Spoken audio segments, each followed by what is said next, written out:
So I am this morning in a Manhattan hotel room because my wife and I took a overnight trip up to New York for an event, and we had plans this morning where we were like, "Oh, Scott, you can record Rational Security, and your wife Liz can do a workout or a yoga or something here in the hotel room while we're waiting." And then we realized in Manhattan, the hotel rooms aren't big enough for both of those activities. so, so I'm literally taking up all the space with my little podcast studio on this desk. It's like quite unique. I always forget the experience of the New York hotel room. Greatest city in the world. How hot is it in Manhattan?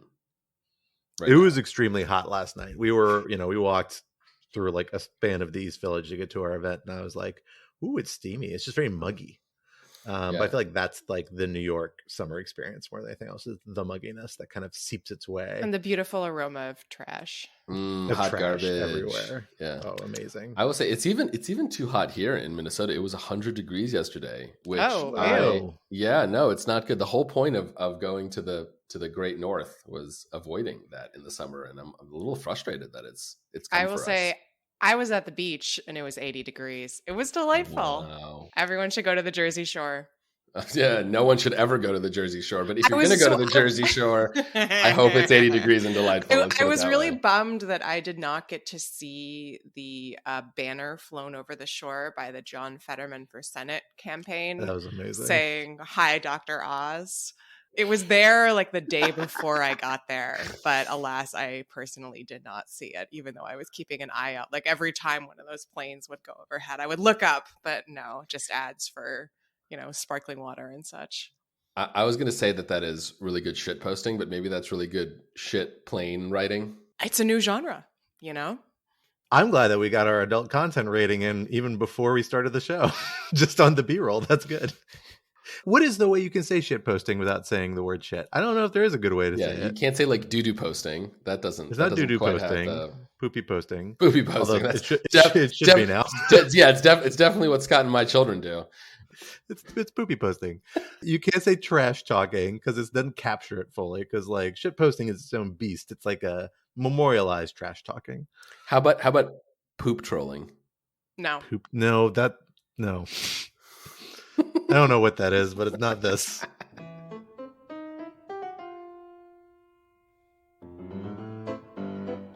Hello, everyone. Welcome to Rational Security 2.0, aka Rational Security Full Throttle. I am one of your co-hosts, Scott R. Anderson, and I am here with my two other wonderful co-hosts, Alan Rosenstein. Hello. And Quinta Jurassic. Hello. And we are enjoying what is hopefully the last of a long run of very early morning recording sessions on account of our various travel schedules. So thank you for bearing with us through the summer season with the three of our voices, where we get to stretch out a little bit and talk a little more with each other because it's hard to rope in a guest this early in the morning, especially in the summer vacation season. We're not cool enough, guys. If we were cooler, people would be queuing up. I know. People go on MSNBC at like 6 a.m, whatever, crazy people. That's fine. For the record, I will never do that. Guys, I bet Joe Rogan doesn't have this problem. I once was invited on an early morning news show. I won't say which one. And I set my alarm for like 5:30 so I could do it. And they canceled at 12:30 the night before. No! So I got up and like put my little suit on and started getting ready. And then I looked at my phone. I was like, oh, God damn it. I went back to bed for 4 more hours. So, in your suit. In my suit. Yeah, I did not waste a moment at that point because I wasn't going to use it otherwise. So might as well get some mileage out of this thing. But yeah, for shame. Well, we are happy to have you at this early morning hour, or whatever hour you may be listening to this at, for what we are calling This Edition is Too Damn Early edition, in honor of our early morning recording time, and looking forward to some later in the day recordings to come for the rest of the summer. But we have at least three stories, but three we've decided to focus in on from this week in the world of national security that we want to talk over with you. Topic 1, stuck in the Middle East with you. As President Biden ends his trip to the Middle East, having re-engaged the Gulf countries and recommitted to preventing Iran from securing a nuclear weapon, including by force if necessary, Russian President Vladimir Putin is kicking off his own visit to deepen ties with Tehran and negotiate with Turkey. What does this mean for regional security, the lagging Iran nuclear talks, and the U.S. pivot to Asia? Topic 2, qualified incredulity. The Justice Department has finally weighed in on former Chief of Staff Mark Meadows' arguments that executive privilege prevents the January 6th committee from compelling his testimony. And while it didn't back his position, it was perhaps more friendly than one might expect. What should we make of its approach? And topic 3, Georgia on my ass. Prosecutors from the Peach State are proving a lot less cautious about investigating misconduct around the 2020 elections than the Justice Department appears to be, to the point that they may soon begin indicting associates of President Trump. What explains this different approach and where might it lead? For our first topic, Alan, let me hand it over to you to get us started. So I'm going to keep this brief because I want to hand it right back over to you as our Iran nuclear stuff expert. So I will say, just as introduction, that last week, as part of his Middle East tour, President Joe Biden visited Israel, where he held a press conference with Israeli Prime Minister Yair Lapid. And in that press conference, he said some notable things, including that the U.S. is, quote, prepared to use all elements of its national power to stop Iran from getting a nuclear weapon, clearly indicating that there were at least some scenarios in which the United States would consider the use of force. Now, the president reportedly wants to resuscitate the 2015 Iran nuclear deal, the JCPOA, the Joint Comprehensive Plan of Action, as the insiders say, the 2015 deal that the Trump administration abandoned in 2018. But there's little evidence that a renewed deal is on the table. So, Scott, let's start with a brief history of the Iran nuclear deal, since it's something that we probably haven't, or at least most of us probably haven't thought about in some time. What was it? Why did the Trump administration withdraw from it? And what is the current state of Iran's attempts at developing nuclear weapons? So let's just get some background on the table before we talk about this latest development. Sure. The JCPOA was an agreement that, of course, the Obama administration entered into with Iran, and actually a number of other states as well. The European Union, the United Nations were involved in various regards, that basically worked out an exchange where Iran would end its nuclear weapons program, or at least pause it substantially, essentially end it for an extended period in exchange for sanctions relief. Not comprehensive sanctions relief. Iran was still sanctioned and going to be sanctioned for a variety of its more problematic activities around the region and around the world, but would have its nuclear-related sanctions that have been under the United Nations alleviated substantially. It was a non-binding arrangement, meaning it's not considered an internationally binding treaty, but it had the imprimatur of the UN Security Council, which enacted resolutions that basically aligned UN sanctions obligations with the terms of the agreement and gave the UN Security Council kind of a role in overseeing it to some extent. The Trump administration was critical of this agreement. Actually, a lot of people, it's worth noting, were very critical of it from the outset, including several senior Democrats in Congress, as essentially being a little too easy on Iran and not dealing with Iran's other bad activities. Nonetheless, it was seen as a big win by the Obama administration, who saw it as necessary to really stop the threat of a nuclear Iran, which they saw as being potentially majorly destabilizing for the region. The Trump administration came in having sided with the critics over the course of the campaign of the agreement, and within really the first 2 years or so of Trump's time in office, was increasingly critical of the agreement, kind of let it linger for a while. There was an obligation installed by statute to kind of issue renewal, not actually technically renewals, but essentially to renew commitments to the agreement every few months. That was installed as part of a compromise with Congress to avoid more binding opposition to some of the terms of this arrangement. And ultimately, President Trump declined to issue that renewal that essentially led to a number of U.S. sanctions to snap back against Iran, and then also initiated a maximum pressure campaign against Iran when Iran responded by saying, look, you're violating this agreement, and then began to step up perhaps some of its more nuclear-related activities. The Trump administration then escalated its own way with what is the maximum pressure campaign that essentially leveled pretty unprecedented economic sanctions against Iran, at least unprecedented until the Russia case around its invasion of Ukraine. That has been the status quo. The Biden administration has signaled it's willing to re-enter the terms of the agreement to some extent, although they have suggested that there need to be some modifications made both to address the passage of time and Iran's other bad activities in the region to some extent, although it's not clear exactly how. Meanwhile, Iran has had a major election that has brought in an even more sort of hardline nationalist faction into control of the government that has slowed the discussions around the agreement. And at this point are essentially the agreement has stalled as far as we can tell from the outside. European partners who are involved in the negotiations keep saying every few months, there's only weeks left to actually resolve this agreement, no doubt as a way to try and pressure Iran to actually sign on to make some changes. It hasn't seemed to work so far. Right now, it sounds like the Biden administration is waiting for Iran to respond to its latest set of talks. The last thing Iran said was essentially trying to come in with a bunch of new conditions and bring in a bunch of issues that the Biden administration seems to have shot down, really incorporating into this agreement. We don't know, to my knowledge, exactly what those were, but that's the way they have framed it. The Biden administration officials working on this.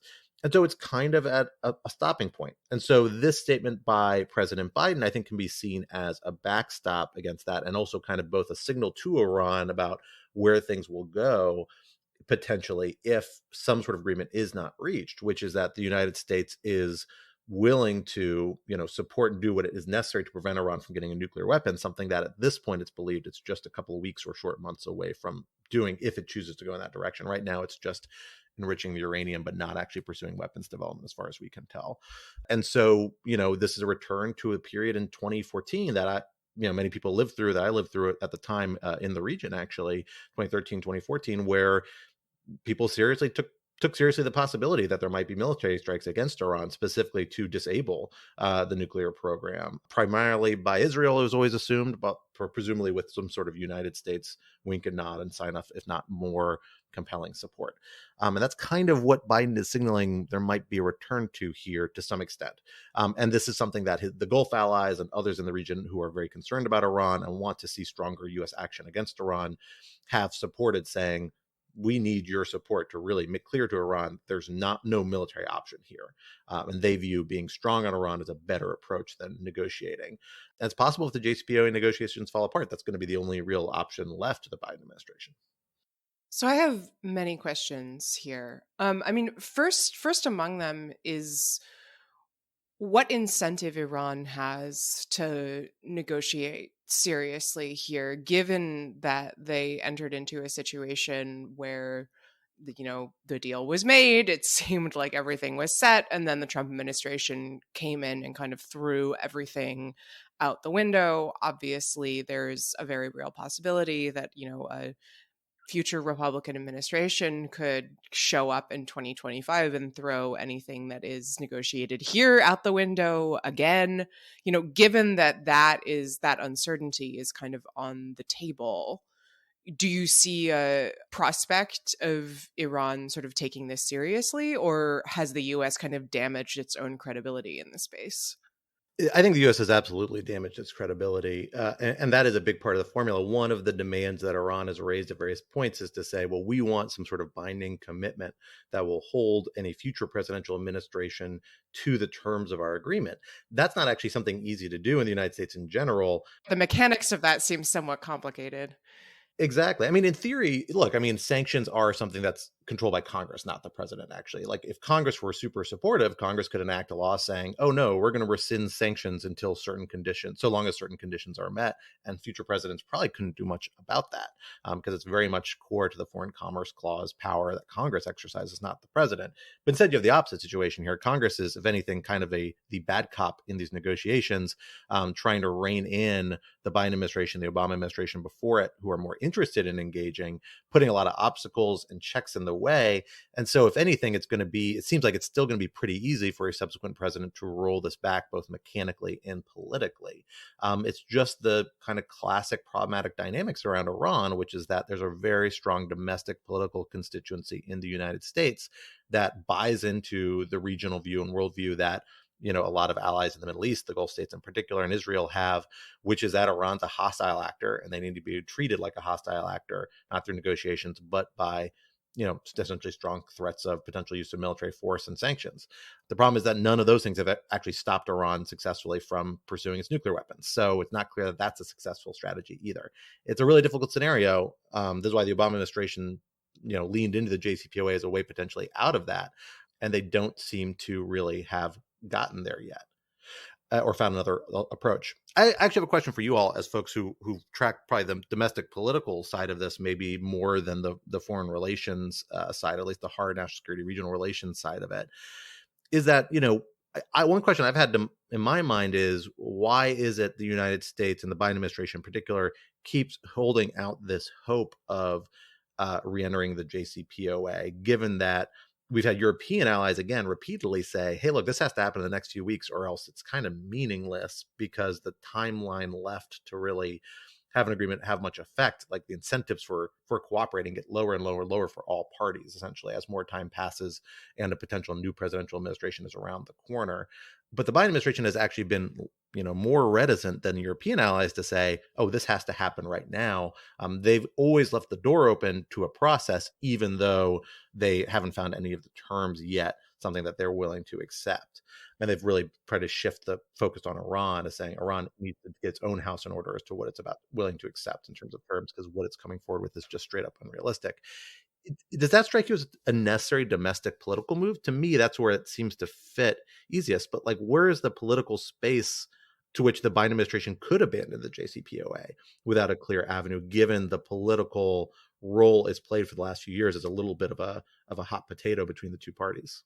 Yeah, I got to say, I'm skeptical that there's much space for this issue in domestic politics either way right now. I just don't think the American public, to the extent it ever cared about this issue, I think it really doesn't care now. I mean, between inflation and Trump and, I don't know, critical race theory and whatever else is taking up all the oxygen.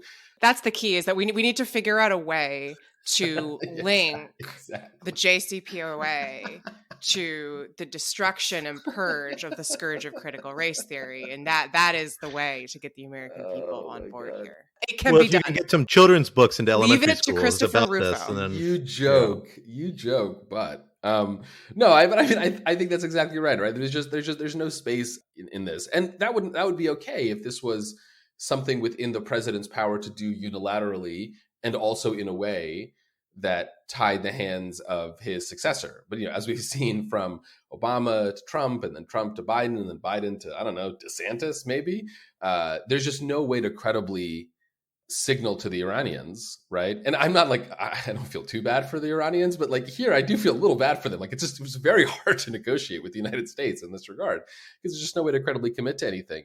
And Scott, as you pointed out, right? I mean, the only people that can really change sanctions are your Congress, and Congress can't do anything, let alone something as legitimately controversial as this. So yeah, I am skeptical that there's a realistic chance for renewing this, and I wonder if that is the reason for some of this slightly, or what seems to be or it's been publicly messaged at least as a somewhat more aggressive posture. I mean, I am curious. This is all turning into, we ask each other questions, which is nice. I mean, I'm curious, Scott, do you think that the words that Biden said specifically regarding all elements of U.S. national power, which clearly was meant to signal that military option is on the table in some hypothetical sense, does that mean anything? Is that a change? I mean, if the table is big enough, then everything is on the table. It's not a very meaningful statement. Should we read much into this, or is this just Biden saying, well, obviously we're not going to take military options off the table, because then we lose, we have even less leverage than we did before? It's a good question. My sense is that this doesn't actually change the scope of what the United States is willing to do, but it's clearly a sign by Biden to say we want to put rhetorical pressure on the Iranians to try and push them to come to some sort of conclusion that can move the agreement forward to some extent here, among other regional interests for making statements like that, which aren't really actually as directly related to Iran, much more about satiating Israeli and Gulf partners. The trouble with it, with that sort of approach to a certain extent is Iran, it gives Iran space to start escalating, using its own escalatory rhetoric, which it has domestic political reasons to do potentially as well. And look, the classic thermometer for all of this is we have one. We have a really good regional thermometer that tells us what relations are like between Iran and the United States, and particularly how much Iran wants to push back against the United States, and that is security conditions in Iraq. When conditions between the countries get bad, all of a sudden the Iraqi embassy, my former home, a place I have some attachment to, starts getting rocket attacked a lot. And you start seeing Iran-backed militias engaging in a range of nefarious activities in different parts of Iraq. That itself is contrary to U.S. policy interests, but it's particularly problematic because it threatens U.S. personnel throughout the country who still are there despite the end of the combat mission in Iraq at the end of last year. So, it's a little bit of a dicey situation. And having lived through, frankly, some of the more tense moments in Iraq in terms of U.S.-Iran relations, like, it's, although not compared to what's happened the last few years, but at the time was very tense, seemed very tense. It's really hard for diplomats and, military attachés and other folks who are there to do their jobs And that hurts U.S.-Iraqi relations. It hurts U.S. regional interests. And it's problematic in a lot of regards. So it's a real pressure point, although it's one that maybe doesn't register the same degree back in D.C., except for that kind of threat to U.S. personnel angle. But yeah, we'll have to see where it goes. I suspect we're going to see some more tension in Iraq unless we see some progress in one domain or another in these talks or in the broader bilateral relationship.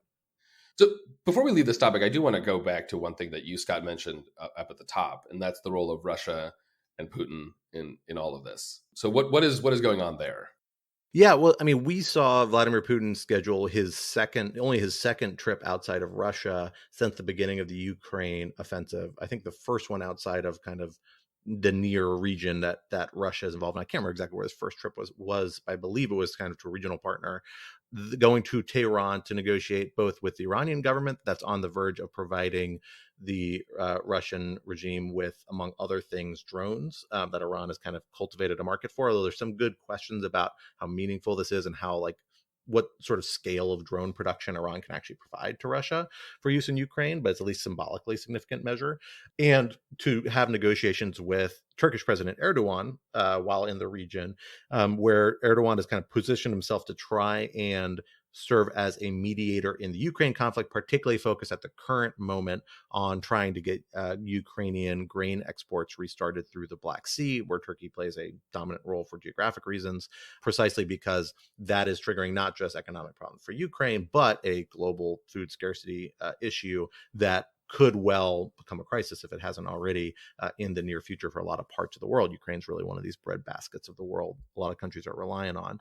So, Putin's decision to do this right after Biden's trip is not a coincidence. I mean, I think it's a sign that a lot of these interactions with around Iran, around the JCPOA, with the Gulf partners, Gulf allies, it's less about regional dynamics. I don't think this regional engagement by Biden, a lot of it is issues that have been around for a while, but now has this new valence because of the broader conflict with Russia over Ukraine, where essentially you see Russia trying to reestablish its place as a regional ally with regional influence, which it has a lot of because of its involvement in the Syria conflict, because of its close alliance with Iran that's getting closer by all appearances. And the United States is saying, well, this is another place we can bring more pressure to bear on Russia by limiting its potential regional allies, cutting it off at the pass in efforts to engage the Gulf states, efforts to engage Turkey to some extent, and then limiting and perhaps even constraining Iran. So you could easily see, frankly, ramped up sanctions against Iran being cast as part of the broader effort to isolate Russia. Because if Iran's going to be one of the few countries willing to still be a market for Russia and a partner for Russia, then the sanctions become even easier to slap on it while still being able to distinguish them from the kind of animosity that seemed to motivate the Trump era maximum pressure campaign against Iran. You're tying it to broader strategic values that have more international support and might get a little more multilateral engagement. So it's a really tricky balancing act. And it just shows the way these kind of global dynamics really affect, regional issues in the Middle East to this very day, in my view. And it's a dynamic that makes it hard to kind of turn away from the classic pivot to Asia that the Obama administration talked about, every administration has talked about, they all have done to some extent, but, doesn't mean disengaging from the Middle East, as Biden was pretty clear about in his remarks. And in fact, it's hard to disengage because those broader global conflicts really have big ramifications for the Middle East and vice versa. Yeah, to paraphrase the old saw about Brazil, the pivot to Asia is the foreign policy of the future and always will be. Exactly. I just want to know how big the table is going to be when Putin sits down with his Iranian counterparts. Because we Putin was into really big tables for a while. Then the tables got small. Then he was into teeny tiny tables. Tables with Lukashenko, very little. Tiny table, like weirdly tiny table. So I'm just wondering if maybe the third time's a charm and we can really nail a table size in Tehran. In my experience of Middle Eastern diplomacy, I will say it is rarely about the size of the tables, much more about the size of the chairs. They tend to be this inclination to want to put people in giant ornate chairs that you can sit in. Even when I would go with my measly bilateral meetings, they would occasionally put us in these weirdly ornate chairs that you sink into and feel kind of like throny. It's very strange. And there's often no table at all, just these two ornate chairs of people kind of angle at each other for photo ops. That just makes me think of the picture of Marco Rubio in the giant rocking chair. That's not very imposing at all. I think it's exactly right. I feel like my transitions from foreign policy to Trump stuff are always something along the lines of like, from bad things over there to bad things here, which is not wrong, but also deeply uncreative. On the other hand, why mess with something that works? So now, listeners, we're going to things that start with the letter I, Iran and immunity. I don't know if that's any better, Scott. No, that's better. No. That's better because it's worse. Okay. Things that start with the letter I. Let's go with that. So there has been some excitement to do with one Mark Meadows, Trump's former chief of staff. So listeners may recall Meadows faced a contempt ruling from Congress for his failure to comply with subpoenas from the January 6th committee. The Justice Department then determined that it was not going to prosecute him for contempt of Congress. Unlike other Trump advisors, Steve Bannon, Peter Navarro, before, in fact, this whole question of contempt got moving, Meadows filed a civil suit against Nancy Pelosi and the January 6th committee, attempting to sort of cut the committee subpoenas off at the pass, have a court weigh in and say that he didn't have to comply. So even though the contempt question is now kaput, this civil lawsuit is still going. And there was an extremely interesting filing from the Justice Department, a statement of interest, essentially weighing in I think, a great more detail than we'd previously had of the Office of Legal Counsel's view on this question of testimonial immunity for advisors to former presidents. And the fascinating, I think, thing about this is that it suggests that there is not an absolute immunity for advisors to former presidents. So they can essentially say, I'm not going to testify in front of Congress, no ifs, ands, or buts, but rather qualified immunity, a term that listeners may be familiar with in a different context, but here it doesn't have to do with cops, where essentially there is some level of immunity, but it can be overcome if the committee meets particular factors, which the Justice Department argues it has here. So I think there are a lot of interesting and very nerdy questions to dig into here. Frankly, among them is, what do we make of the Justice Department taking this position? What does it say in context of the fact that the department refused to prosecute Meadows for contempt of Congress? There's a lot to unpick. Alan, let me turn it over to you. Yeah, this is super interesting. And so I'll say a procedural thing, and then I'll say some substantive stuff. So procedurally, I think this is great. I think we need way more DOJ, OLC filings in ongoing litigation. Oh yes, just tell us what they think. This is great. Exactly. It is so much better to just know what they think than have to find out 7 years later or 12 years later when, the Knight Institute has sued them and finally gotten, a bunch of FOIA disclosures. So I think part of it's great from a transparency perspective. I think it's also good because, you get a more fact-based analysis. OLC opinions are tricky, right? Because, usually when OLC is asked something, it's asked something because there's some reason to ask it. But the opinions themselves are drafted in this almost like law review-esque way, right? And let me tell you, no one wants to read law review articles, right? Kind of decontextualized. And so it's actually really nice to have this OLC analysis in the context of a very specific individual, so you can ground it in something. So just general matter, I don't know if this is a new thing DOJ is doing, but 2 thumbs up, more OLC filings, more OLC filings. So on the substance of the position, I think that it's reasonable, right? In particular, because to say that you have quote unquote qualified immunity in this context is just to say kind of nothing at all. It's just to say there are some situations in which it's not appropriate for this person to testify. And there are some situations where it is appropriate to testify. And, hashtag YOLO, we'll figure out what it is on a case-by-case basis. So in that sense, I think it's a little hard to argue with. I do think there are 2 issues, though, that I'd want to see addressed more directly. The first is, and I read the filing, so I think this is not in there, though maybe I misread, in which case I apologize. I think there's an interesting separate question about what you do in the kind of Trump context, and specifically where you have a former president who may very well run again. So, most presidents in American history are 2-term presidents. Obviously not all, right? But most are 2-term presidents, at least recently. And the 1-term presidents just don't run again, right? Like George H.W. Bush was not going to run again in the 90s. Gerald Ford was not going to run again. Carter was not going to run again. And so you can treat a one-term president as a two-term president that's never going to run again. And so it's all historical. In the Trump context, it's actually kind of interesting. There's an argument to say that where the situation was that the advisor was to a one-term president that may run again, that argues for a little bit more, I don't know, immunity is quite the right word here, a little bit of a higher standard, I think, for demanding that person appear before Congress. Not absolute, but I think there's something there, right? And the other thing that I would want to see more of, and here the filing did address this, maybe I just disagree with it. It seems actually a lot cleaner analytically and easier legally speaking to actually not address this very complicated issue of what this quote unquote qualified immunity is. Whereas here, the current president has waived executive privilege, right? And actually there's a part in the filing where they say, we don't have to address the question of what to do where the current president has waived the past president's executive privilege, because here, we think that even under this qualified immunity standard, Meadows should be forced to testify.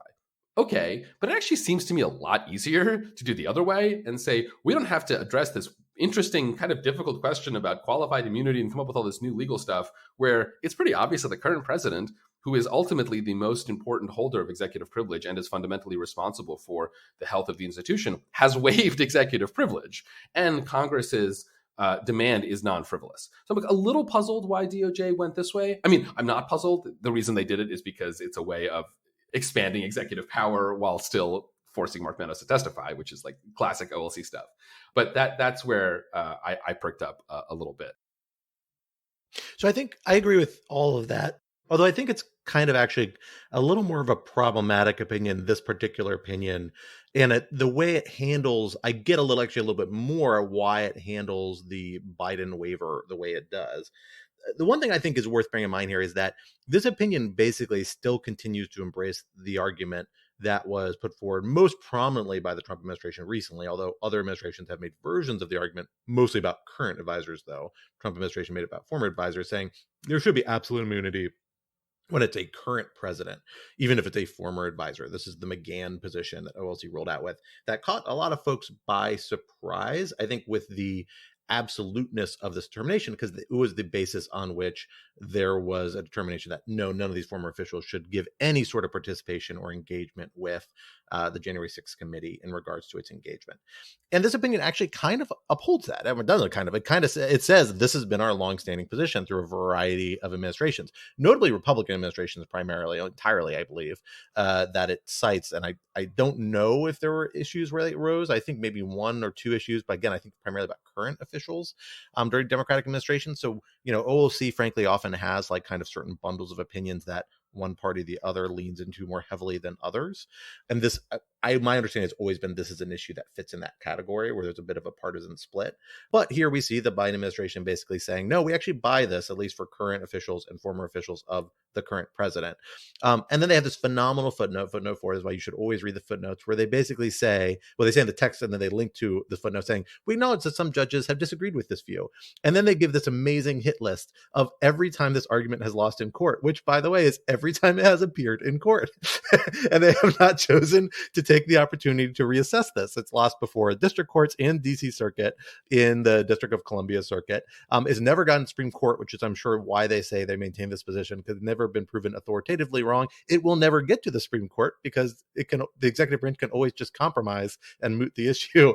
So it's a little absurd from my view that they're still sticking to this argument that they seem to kind of be acknowledging that has not been a winner for them in courts, but nonetheless, OLC is sticking with it and now making a bipartisan kind of position. Yeah, that line in that footnote, huge OLC energy there. Yes, every judge has rejected this, but you know what? We don't care. I will also note that one of the judges they cite as rejecting this is one then district court judge, Ketanji Brown Jackson. So as you say, Scott, this will never get to the Supreme Court, but we might have a sense of how at least one justice will rule if it ever does. But again, exactly. OLC, doesn't care, just going to do whatever. Just going to stick with the argument, which is again, I think a little surprising. But instead, they do what we've seen the Biden OLC do in other contexts as well, particularly when revisiting some of these, in my view, problematic older Trump administration OLC opinions, where they rely on really kind of narrow distinctions of fact to reach pretty substantially different legal conclusions. So now it's really the fact that it's a former president, even for former officials. And they're saying, well, in this case, yeah, no, absolute immunity is kind of out the window here. No. Here we're going to drop down to qualified immunity, which is a frankly much more justifiable opinion, in my view, for the whole range of immunities being applied in this area, because it essentially says it's fact specific. When there's qualified immunity, you've got to weigh a number of factors, and they point to the Mazars decision. They point to a number of other decisions that courts have used where they essentially lay out a multi-factor test and say, well, we've got to weigh all these different equities and reach a conclusion. And that's just how courts actually approach these things. And it might be, frankly, like a little more honest if OLC were like, yeah, this is all qualified immunity. Now, maybe the interests of the executive branch weigh much more heavily and maybe approach absolute immunity in a lot of cases. But trying to draw this very sharp line just shows that this OLC isn't ready to walk back from these old opinions or really revisit them yet, even though, again, they were pretty striking when they were issued, I think, for a lot of folks. Not totally unsurprising, but certainly seem to have big implications for the ability of Congress to check the executive at the time. And I think a lot of folks were hoping the Biden OLC and the Biden Justice Department might issue a corrective a little bit, certainly in a case like this, where those arguments have kept losing in the courts. But they don't seem to be there yet, which is kind of disappointing. Yeah, I just want to emphasize a point that you made, Scott, which is that this will not get to the courts, which is a big problem because to the extent it doesn't get to the courts, then OLC's position on it is de facto the law of the land. And I don't know, maybe I'm just a separation of powers purist. I really think that Congress should mostly be able to harass the executive branch as much as it wants to. And I say that having no illusions about this Congress and recognizing 100% that the Republicans will win in November, or probably will win the House in November, and it's just going to be absolutely awful. I just don't see how in a system of separation of powers where the presidency is so powerful and the only thing Congress can do, honestly, or one of the few things Congress can do to check the presidency is to harass him, frankly, how you can deny that power to Congress, right? And the question of, won't it be abused? It's like, of course it'll be abused, and then it'll have to be worked out in politics, which is fundamentally how all this has to be worked out. And it is very frustrating that OLC, and not OLC here, really the executive branch, can manipulate, standing and mootness and all of that to avoid this ever getting to a court just being able to say, hey, all these OLC opinions are just wrong, is deeply, deeply frustrating. Yeah, I'd agree. I think it's worth underlining how much the shadow of the midterms is hanging over this. So I did a bunch of work with Andrew Kent, the great Andrew Kent, as Ben would say, on post-Trump reforms and why they've stalled in both the Justice Department and Congress. And one thing that we kept running into again and again was just this concern that if control of the House shifts, any more ammunition that's given to Congress will be used by Republicans to investigate, Hunter Biden's laptop or whatever wish list you want to come up with. And I do think that is weighing extraordinarily heavily here. Now, if you want to take a glass half full approach, you could say in the unlikely event that Democrats do hold on to the House, perhaps that might make it, more feasible to actually think seriously about rolling back some of this overreach. I frankly doubt that will happen, but hey, dream big. The second point I want to note is, since I have been, I think, pretty loud and annoying in criticizing OLC for its role here, its rapacious expansion of executive power at the cost of all else, including American democracy. Not that I'm mad. It is worth noting that, this filing does take a stance that essentially says, if you really get down to it, the January 6th investigation is sufficiently important and the committee has sufficiently shown its need for this material that it should get that material. And this is a posture that the Justice Department has taken in other ways when it comes to, for example, the statements of Biden's decisions not to invoke executive privilege. Sorry, that came from the White House counsel, but from the administration more broadly, not to invoke executive privilege over certain materials relating to the January 6th investigation. that's done through different routes. You know, the reasoning takes different forms, but the sort of bottom line is, yes, we think that this congressional investigation is extraordinarily important. And with some disputes around the edges, we generally want to make it possible for them to get this information. Now, the disputes around the edges are important. I'm still mad that they're not prosecuting Mark Meadows, but it is worth noting here that, you know, the Justice Department, OLC, is finding some routes to make things a little easier for the committee. And I do think that that's worth, you know, at least 2 cheers, if not 3. Yeah, I wholeheartedly agree with that. You know, I'm probably a little more sympathetic to the executive. I haven't shaken, Alan appears to have thoroughly shaken off his roots in the executive, being an executive branch lawyer. I have not quite gotten there, at least in part. I spent at different times in my career on the other side of various types of disclosure issues and fights like this. And they are tricky. You know, I do think there's an argument the executive branch needs to have, and probably was constitutionally intended, or at least early on conceived, to have some degree of being able to have internal conversations among senior advisors and the president, you know, which is the core of executive privilege. I think executive privilege has creeped in a lot of different directions since then. But fundamentally, you know, agree, there's probably some sort of core of an area that should be largely impenetrable to most folks, in the same way we think of like attorney-client privilege and lots of privileges as being a necessary thing for people to be able to carve out legal positions and then, you know, advance different sorts of decision making inside organizations. In the same way, I would kind of be inclined to say that exists for the executive branch. And then there's a whole gray spectrum to say, yeah, I mean, if Congress has a good reason to get this information, it's reasonable to ask them for it, but Congress might not have a good reason. So what do you do then?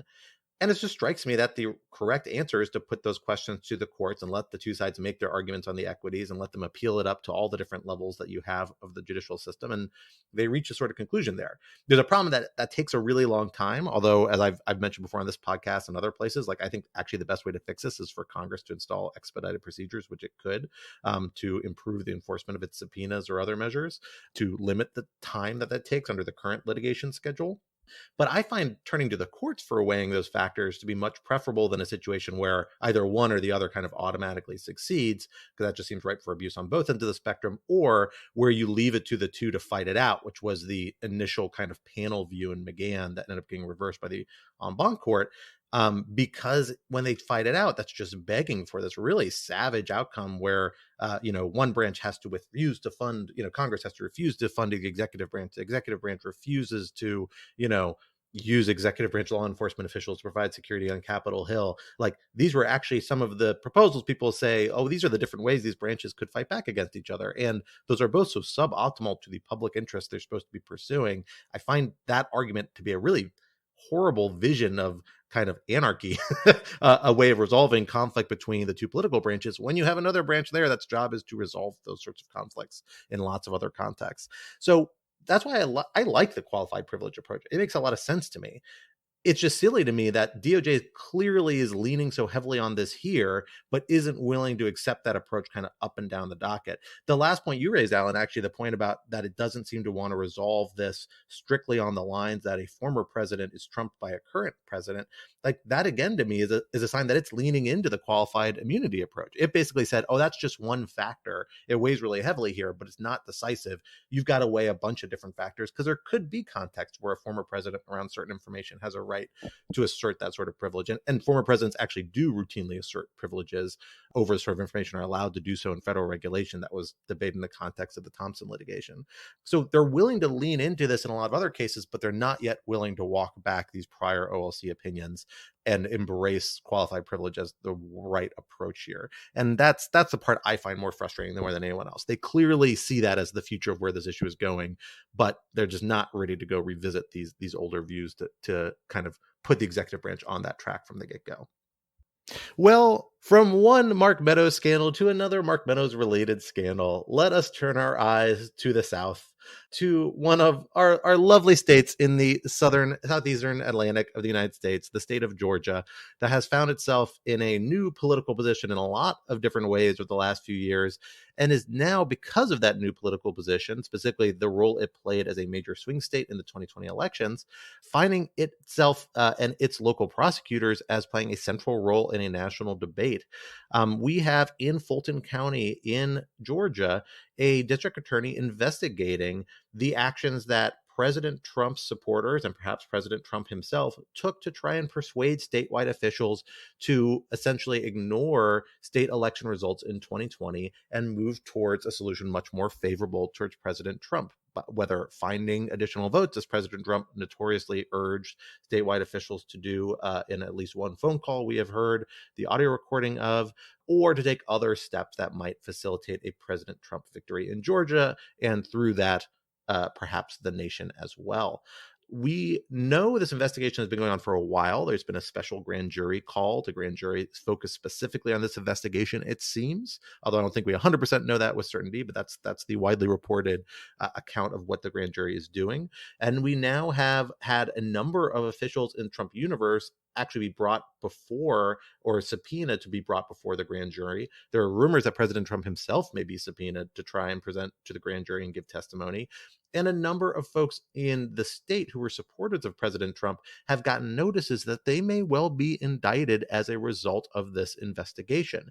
These are the sorts of steps that a lot of people have been calling for at the national level from the Justice Department. The Justice Department has not really moved in that direction at all, although we know they are actively investigating a lot of these actions around the 2020 election. But Fulton County DA is beating them to it with this investigation focused specifically on events in Georgia. Quinta, let me start with you on this one. How significant is this investigation, and what could it really mean for the broader national investigation? How does it interface with any sort of federal prosecution or the January 6th committee's separate accountability efforts, which are not criminal in nature, but nonetheless certainly bear on these events? So I want to start off by encouraging everyone to listen to an excellent episode of the Lawfare podcast recorded by our managing editor, Tyler McBrien, with Tamar Hollerman, who's a reporter at the Atlanta Journal-Constitution and has been reporting the heck out of this grand jury investigation. It was a great discussion, and I personally learned a lot. So a lot of what I'm saying here is just channeling Tyler. Thank you, Tyler. I think that look, when this investigation started, I was kind of skeptical that it might go anywhere, maybe just from years of being jaded over Trump investigations. There's that famous tweet of saying, it's going to be hard for old Donnie Trump to wiggle out of this jam, and Trump wiggles out of jam. Nevertheless, that said, at risk of positioning myself as the speaker in that tweet, it does seem like this investigation is really heating up, and the DA Fani Willis is sort of going on all cylinders. As you say, they've delivered target letters to a number of Republican officials, politicians, indicating that they may be indicted. There have been technically not subpoenas, but certificates, it's the process by which the special grand jury in the state of Georgia can demand testimony from folks outside the state of Georgia. So de facto subpoenas to Senator Lindsey Graham, recently Republican Representative Jody Hice. Graham has sought to block that subpoena or certificate. I think that Hice has said that he's planning to do the same. It seems to be heating up. I mean, there was a while where things were kind of quiet. Now, the question is, okay, so how does this interface with the January 6th investigation and with the Justice Department investigation more broadly? I'm not entirely sure when it comes to the January 6th investigation, just because, as I'll say until I'm blue in the face, that investigation is really, it's not focused on criminal accountability, even though they are talking about Trump's criminal accountability. It's focused on kind of telling the story to the public, putting out the facts. And obviously that the committee has talked a lot about the issues that are in scope with the Georgia, or seem to be in scope with the Georgia special grand jury, in terms of efforts to tinker with the vote in Georgia, block the certification of the electoral vote, et cetera. When it comes to the Justice Department, I think this is kind of an interesting question. Obviously, there are plenty of federalism issues that we can go into in enormous depth, and I'm sure we will. I kind of wonder if there's an extent to which, an indictment of Trump from the Georgia would kind of let the Justice Department off the hook a little bit. I mean, if you're Merrick Garland or Lisa Monaco, frankly, I would be breathing a sigh of relief of, thank God somebody else is handling this. And please correct me if I'm wrong, I do wonder whether, the principles of federal prosecution, some of the considerations that prosecutors are meant to take into account when considering whether to bring a case, include whether prosecution is in the national interest and whether there are other means of holding someone accountable. And so, again, I don't know this for certain, but I do wonder whether an indictment of Trump in Georgia might lead the Justice Department to say, this is the other means. He has been indicted in Georgia. There's sort of less political heat on the Justice Department. Now, should that be the case? I don't know. I mean, I think it's a beautiful thing about federalism that a special grand jury in Georgia can investigate the former president, or investigate people around the former president and perhaps the former president himself. On the other hand, isn't it kind of the Justice Department's job to take this on? They are the federal government. They are the federal law enforcement agency. In a way, it seems like kind of letting them off the hook in a way that I find distasteful. On the other hand, of course, all of this is extremely hypothetical because nothing has happened yet. How many hands was that? I think was it 3 hands? I feel like an octopus number of hands. That's actually really good on the other octopus hand. Yeah. So I have a bunch of thoughts here, but let me kind of riff off the last thing you said, Quinta, about this federalism point, because this is, to me, this is such an interesting issue. And I just, how I think about this depends entirely on which side of the bed I wake up on in the morning. I will say my instinct is to just be very uncomfortable with and skeptical of investigations of, the president by anyone other than the federal government. Right now, obviously, like if the president stops being the president and then goes to Mar-a-Lago and, shoots someone, yes, that is obviously a job for the Florida, right, for the state. But here, I mean, you're clearly investigating the president for what is fundamentally a matter of national concern. Now, it is totally true, just to be clear, I'm not making a legal point here necessarily, right? There's 100% the case that, assuming the facts are as we think the facts are, there's a very colorable case that a bunch of Georgia laws were violated.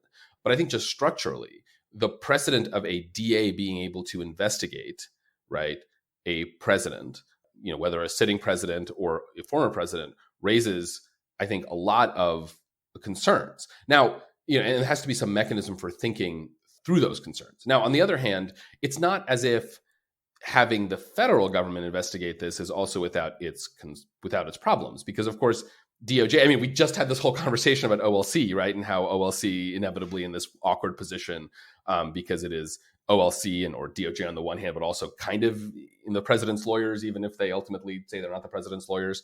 So there's a concern that the federal government and DOJ will pull its punches. So there's no good answer here. And maybe that actually is the best argument for federalism, right? Which is that you have different levels of government, neither of which can do a perfect job here. So you have to let maybe both of them do it. But just again, right? And I am someone who, I yield to no one in my distaste for Donald Trump, but everyone who's like cackling about the Georgia investigation, and I am one of these people, should also just consider, like, do you really want DAs across the country being able to bring investigations of the president, the former president, and that person's close allies? That being said, I will say, just as a general matter, I am super, super impressed with Fani Willis as a DA. Again, I highly recommend people listen to the podcast from earlier this week. But one thing that apparently Fani likes to say is, and I hope I'm getting this right, she doesn't like to go into cases skinny. That is the most Georgia prosecutor, like Southern prosecutor way to describe a case. I love that when I heard the podcast interview. It was great. Right. I mean, it's funny that we're comparing her favorably to Merrick Garland, but like she's very much in like the Merrick Garland and Bob Mueller kind of, head down, ultra sober prosecutor. And then just comparing her to other prosecutors at the state level, I'm thinking here obviously of Letitia James, the New York Attorney General. It's just such a contrast of Willis, who really projects, and I think because it's true, that she is a prosecutor because she wants to be a prosecutor and her job is to prosecute, right? Versus other prosecutors, and maybe this is a particular pathology of the New York Attorney General, which I continue to rant about, of prosecuting like entirely for one's own political purposes. And it raises a lot of confidence. Now, again, I still maintain that we don't really want a system in which the main way we hold Donald Trump accountable is through the Fulton County DA. No offense, no shade on the Fulton County DA. I'm sure they are exceptional lawyers, certainly better than I am. But if we're going to do it, I am delighted that this is the DA that seems to be handling this issue. Alan, I think it's really interesting because somehow between the last issue and this one, you and I have flipped on our defensiveness of the executive branch. Because I have almost no concerns for the Georgia investigating this particular action. Like I agree with you fundamentally. We are so incoherent, Scott. It just shows that you with none of these views have any coherency. It's all just intuitions. It makes a lot of sense if you've ever been in interagency conversations with the Justice Department and the State Department, actually, but that's okay. We'll move past that. I have a lot less concerns about it in this particular case. I mean, I agree with you generally. We don't want, state authorities interfering with or providing a window to interfere with the president's conduct of national affairs. That's 100% right. But not everything the president does automatically becomes a matter of national concern. And particularly, frankly, counting electors and running elections is expressly constitutionally committed to state authorities, right? State legislature, that's kind of a separate issue. There's a podcast coming out on the Law Firm podcast later this week about Everyone, that one. You heard it here first. Scott Anderson's stand for the independent state legislature end of democracy doctrine. Certainly some complications there. But the one thing it does mean is that at a minimum, it certainly relates to state law. And this is an area where I would not mind seeing the Justice Department come in and have to make an argument saying, here's a reason why, federal supremacy means these are federal issues. State law can't encroach here, because I don't think they have an argument. This is something that's so clearly committed to the states by the Constitution that I think this is the exact sort of issue where you really have state authority being a really, really valuable added check. It's like a benefit that doesn't come up a lot, but I actually think is pretty important about our federalist structure, another vehicle of accountability. And it'd be really interesting to think about what role this has played in the past in other contexts and how it might have been conceived of early on, because now we have a very broad scoped executive branch, very broad scope federal government, I should say, where lots of things are considered the federal scope. That certainly wasn't the case early on in the Republic. And I would suspect that, frankly, state authorities played a much stronger role and may have been even envisioned to play an even stronger role early in the Republic. I haven't looked into this. I think it'd be a great law review article if anybody's inclined to do so. The one thing I'll say here why it's really important, right, is because these are politically driven charges, but you often then would expect, well, maybe if there are federal charges, even if Trump or some people close to Trump were convicted federally, a future Republican president would face a lot of pressure to issue a pardon. And I think that's probably true. But you can't pardon state crimes. And yeah, Georgia has a Republican governor right now, not a friendly Republican governor, but more importantly, Georgia is one of only 3, if I recall correctly, states in the union where the governor doesn't have authority over pardons. It's actually given to an independent committee. And I don't know what the politics of that committee are. That'd be a great question for an enterprising reporter to chase down and do some thinking about. That means there is a real prospect of politically insulated accountability here in a very politically charged case, in part because of the coincidence of geography about where this all took place. That could be a really big deal. I think in terms of actual criminal liability, Fulton is actually where it starts and where it may end for a lot of the most senior people involved in this investigation, but I think it's very real for them, and they should be preparing to fight on the legal state terrain as much as the federal terrain, and it's not clear to me that they are fully prepared for that as of yet. Yeah, I think that the point about the pardon power is actually extraordinarily important, and one instance in which, once again, I will give 2 cheers for federalism, just insofar as we know that Trump uses the pardon power and thinks of the pardon power as a kind of vehicle of, quasi-monarchical authority, which is, of course, what he would like to wield. The fact that there is this alternative source of criminal accountability that, as if he becomes president again, or if an ally becomes president, cannot be touched, I think is extraordinarily important. And that's something to keep in mind. Well, folks, we are just about out of time for today, but this would not be Rational Security if we did not leave you with object lessons to think about over the next week until we are able to get back in your ears on next week's episode. Alan, let me hand it to you to get us started with object lessons. So my object lesson is a article in this week's New Yorker. It's by the amazing Evan Osnos, who is always worth reading. Especially when he does stuff in a more kind of humorous vein, which is what this article is. It's called the Haves and the Have Yachts. It's about the yacht culture of ultra billionaires, and super yachts and mega yachts. Apparently there are things called giga yachts. And it's amazing. It's like the platonic ideal of what I think a New Yorker article should be in all the best ways. It's beautifully written. It's very entertaining. And it's all this interesting like geopolitics, but it's also like fundamentally very gossipy and piece out of like it's like a style piece. It's wonderful. It's endlessly entertaining. I actually was listening to it on Autumn, which I quite enjoy, but it's also, very good in prose. So that is my object lesson. And I have to say, I don't see the appeal of yachts. Maybe it's because I will never be in a position to buy anything more than like a rubber dinghy. So this is just sour grapes. But like, I really don't understand why anyone wants a yacht. It seems like the worst sort of albatross, but they're really fun to read about. So that's my object lesson. I once got to go on a mega yacht with a crew of 12 for just a day cruise as part of some event I was at like 15 years ago. And I got to say, I am not a yacht person either. I'm a big boat person. I'm a big sailboat person because I grew up sailing and I love sailing. But motorboats generally, I don't like yachts. They always seem strange to me. But after a couple hours on that yacht, I got used to it. Quinta, what do you have for us this week? I have a podcast episode. This is from the excellent show Radiolab, one of the OG podcasts. They have done in recent years a lot of really interesting legal reporting, particularly on the Supreme Court. And they had an episode out last week, which I listened to while on my trip, about the Daubert family. If you're a lawyer or writer or think about law, that name may sound familiar. This is the family at the center of Daubert v. Merrill Dow. The case that sort of established the standard for introducing scientific evidence in a courtroom. And the show essentially goes into the story of the family at the center of that litigation, why they sued. Essentially, the son in the family was born with a serious birth defect that may have been caused by some medication produced by this company, Merrill Dow, that the mother took while he was in utero.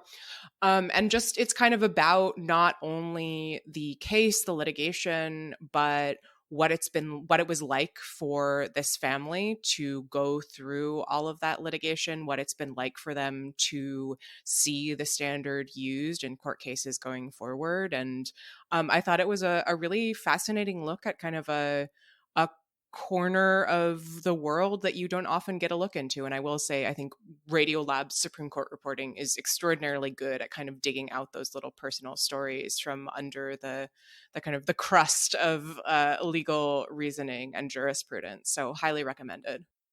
Well, wonderful. I'll have to check that out.